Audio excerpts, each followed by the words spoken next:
Welcome to The Explainer. Today, we're following the money, from a record-breaking surge on the Tokyo Stock Exchange all the way to a surprising phone call in Washington, D.C., and we're going to see how it all connects directly to your wallet. So let's jump right in. Because believe it or not, on a day like, say, January 14th, 2026, all these seemingly unrelated events are actually telling one single, cohesive story about the global economy and, well, your money. Okay, first up, let's zoom out to the big picture. A global market that is just brimming with energy.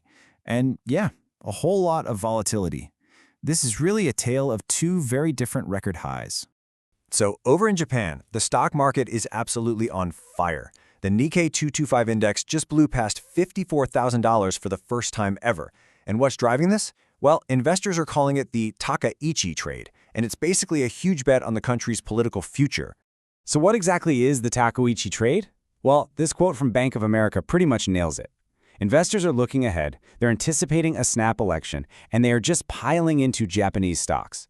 They're betting that Prime Minister Takaichi's pro-growth policies, stuff like corporate tax cuts and deregulation, are going to supercharge the economy. Get this, though. This isn't really about how well the companies are doing right now. It's pure political speculation driving the whole thing. Now, at the very same time, a totally different asset is also hitting a record high. We're talking about the precious metal silver, which just shot past the $90 mark for the first time in history. It's that same record-breaking energy, right? But the reason behind it is completely different. So, what's going on here? Well, this isn't speculation like we're seeing in Japan. No. This is a classic, textbook story of supply and demand. You've got global supplies getting tighter. China is putting new restrictions on exports, and, this is the big one, industrial demand for things like solar panels and electronics is just booming. So it's real-world tech, real-world demand, pulling this price to a brand new high. All right, so you've got these massive global forces at play, right? Now, let's zoom all the way in.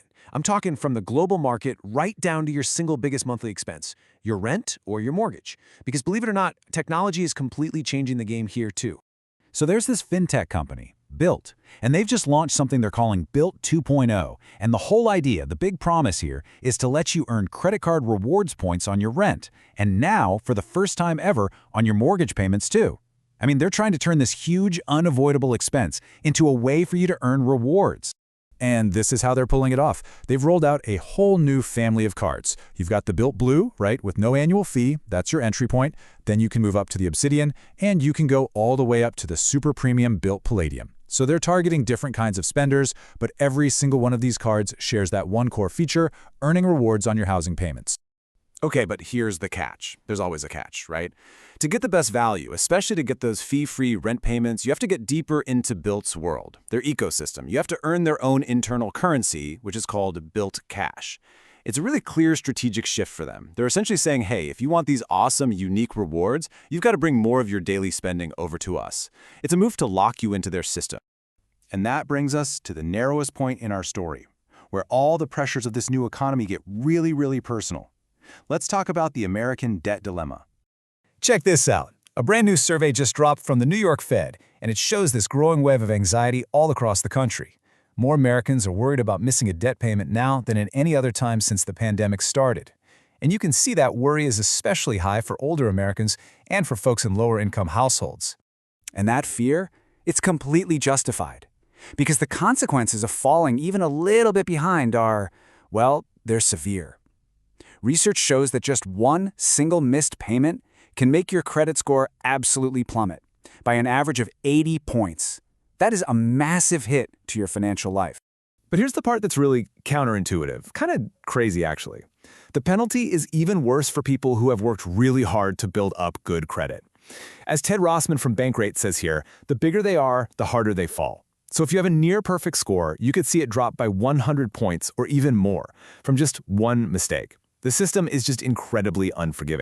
So with households feeling this intense squeeze, what's happening in the political world? Well, let's zoom back out and see how they're reacting. Welcome to Washington's Wallet Wars.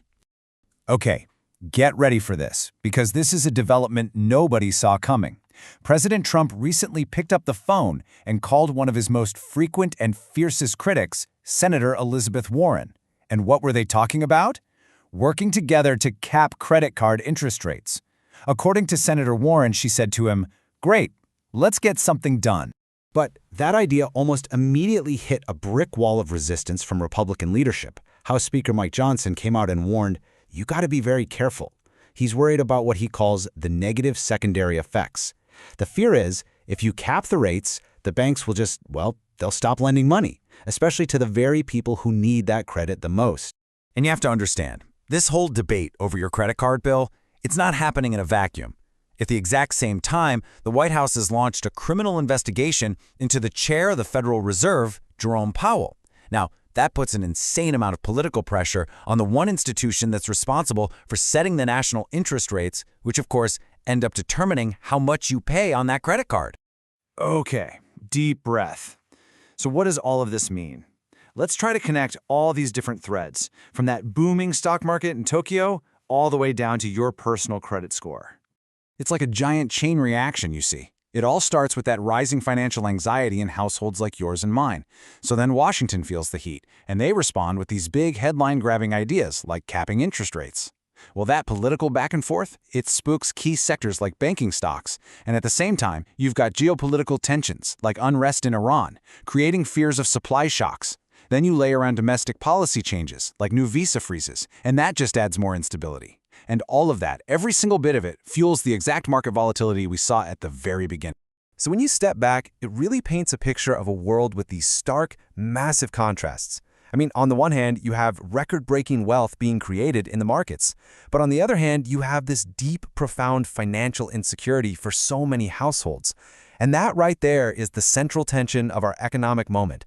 Markets hitting all-time highs while tons of people are genuinely worried they can't make the next payment. Which leaves us with one final thought, one last question to chew on. In a world where money moves this fast, where the global markets and your personal bank account are so tightly connected, are we all just becoming investors in our own uncertainty?